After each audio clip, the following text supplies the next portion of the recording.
ఏ కితాబులో దొరుకుతుంది ఈ ప్రశ్నకు జవాబు, ఏ రబ్బరుతో జరుగుతుంది మృతనష్టపు నసీబు అని ఆరుద్ర రాసిన కవిత్వంలాగా ఎక్కడా దొరకని ప్రశ్నలండి. కింస్విత్ గురుతరం భౌమేహే కింస్విత్ ఉచ్చతరం చకాత్ కింస్విత్ దైవహృత సఖా. ఇవి ప్రశ్నలు. భూమి కంటే గురుతరమైనది ఏది, భూమి కంటే బరువైన రుణం ఏది అని అడిగాడండి. భూమి కంటే బరువైనది ఏది? కింస్విత్ గురుతరం భౌమేహి కింస్విత్ ఉచ్చతరం చకాత్. ఇది అడిగిన ప్రశ్న. భూమి కంటే బరువైనది ఏదంటే ఒక్క క్షణం ధర్మరాజు ఆలోచించకుండా భూమి కంటే బరువైనది తల్లి రుణం.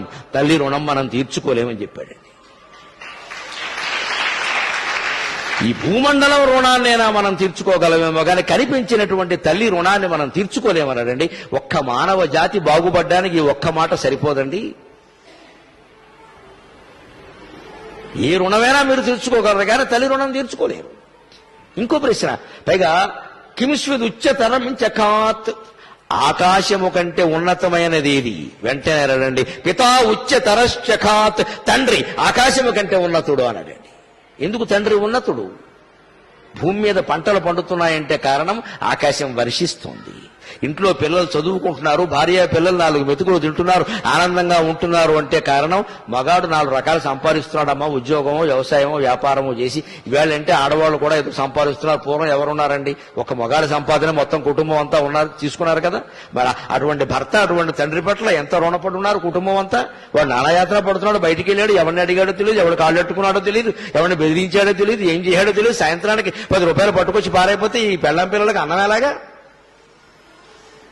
అందుకని భూమి పంట పండిస్తుంది, ఆ రుణం తీర్చుకోలేము. ఆకాశం వర్షిస్తుంది, అంచేత వర్షించే ఆకాశం లాంటి వాడు తండ్రి, పండే భూమి లాంటిది తల్లి. ఈ 2 రుణాలు తీర్చుకోలేనివి. అప్పుడు ఇంకో ప్రశ్న వేశారండి. కింస్విద్ దైవ కృత సఖా. దేవుడిచ్చిన స్నేహితుడెవరు? దేవుడిచ్చాడండి మనకు స్నేహితుడిని. ఆశ్చర్యకరమైన జవాబు చెప్పాడు ధర్మరాజు. మన సంస్కృతిలో భార్యకి ఎంత ప్రాధాన్యం ఇచ్చారో చూడండి. కింస్విద్ దైవ కృత సఖా అంటే భార్య దైవ కృత సఖా. దేవుడిచ్చిన స్నేహితుడు భార్య. అదండి భార్యకి ఇచ్చిన ప్రాధాన్యం. 5000 ఏళ్ల క్రితం ధర్మరాజు చెప్పిన మాట. నీ స్నేహితుడు అంటే భార్యే, నీ స్నేహితుడు అంటే భర్తే. అతిలో ఒక రహస్యాలు ఏమైనా ఉంటే అక్కడే చెప్పాలి, బయట అరుగు మీద కూర్చుని మాట్లాడద్దు. ఎందుకంటే ప్రపంచంలో ఎవరికీ చెప్పుకోలేని రహస్యాలు కూడా భార్యకి చెప్పుకోగలవండి. ఆవిడ అర్థం చేసుకుంటుంది. భర్త బలాన్ని కాదమ్మా, బలహీనతని కూడా అర్థం చేసుకోవడమే భార్య లక్షణం. భర్తేనా అంతే.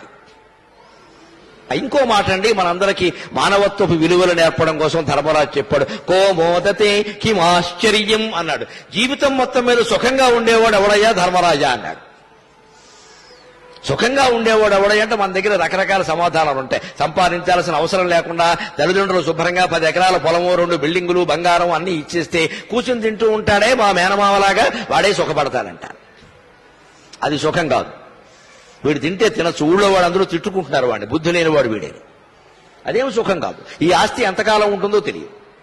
నిజంగా సుఖపడేవాడు ఎవరో ధర్మరాజు చెప్పాడండి.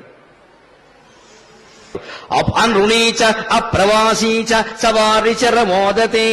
అనృణీచ అప్రవాసీచ సవారిచరమోదతే.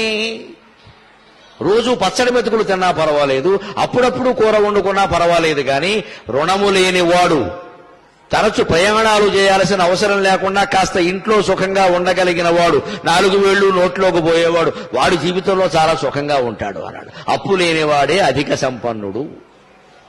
రుణము లేనివాడు, భార్యాభర్త కలిసి ఉండేవాళ్ళు ఎవరుంటారో, మేడ అయినా పర్వాలా, మిద్దెైనా పర్వాలా, గూడైనా పర్వాలా, గుడిసైనా పర్వాలా, ఎవరు అన్యోన్యంగా ఆనందంగా ఉంటారో సమోసవారిచర మోదతే, వాళ్లే ఆనందంగా ఉంటారన్నాడు. ఇంకప్పుడు అడిగాడండి ధర్మరాజు. యక్షుడికి చాలా ఆశ్చర్యమైంది. యక్ష, ధర్మరాజా, చాలా ఆశ్చర్యకరమైన జవాబులు చెప్పావయ్యా అన్ని ప్రశ్నలకేను. అందుకని ఇప్పుడు చిట్ట చివరి ప్రశ్న వేస్తున్నా. ఇన్ని ఆశ్చర్యకరమైన జవాబులు చెప్పావు కదా, అందుకని ప్రపంచంలో అన్నిటికంటే ఆశ్చర్యకరమైన విషయం ఏదని అడిగాడు. మన బుర్ర తిరిగిపోయేలా చెప్పాడండి. అహన్యకని భూతాని గచ్చంతీహ యమాలయం శేషాస్థావరమిచ్చంతి కిమాశ్చర్యమతఃపరం. అందుకే ధర్మరాజు చెప్పాడు, అహన్యకని భూతాని గచ్చంతీహ యమాలయం. ప్రతిరోజు ప్రతి క్షణము కొన్ని 100 మంది చనిపోతుంటే చూస్తూ కూడా తాను శాశ్వతం శేషాస్థావరమిచ్చంతి కిమాశ్చర్యమతః పరం. నేను శాశ్వతం, నా కుటుంబం శాశ్వతం, మాకున్న 16 ఇళ్ళు శాశ్వతం, మాకున్న 100 కోట్ల డబ్బు శాశ్వతం అని అనుకుంటాడే మనిషి. ఇంతకంటే ఆశ్చర్యం ఏదైనా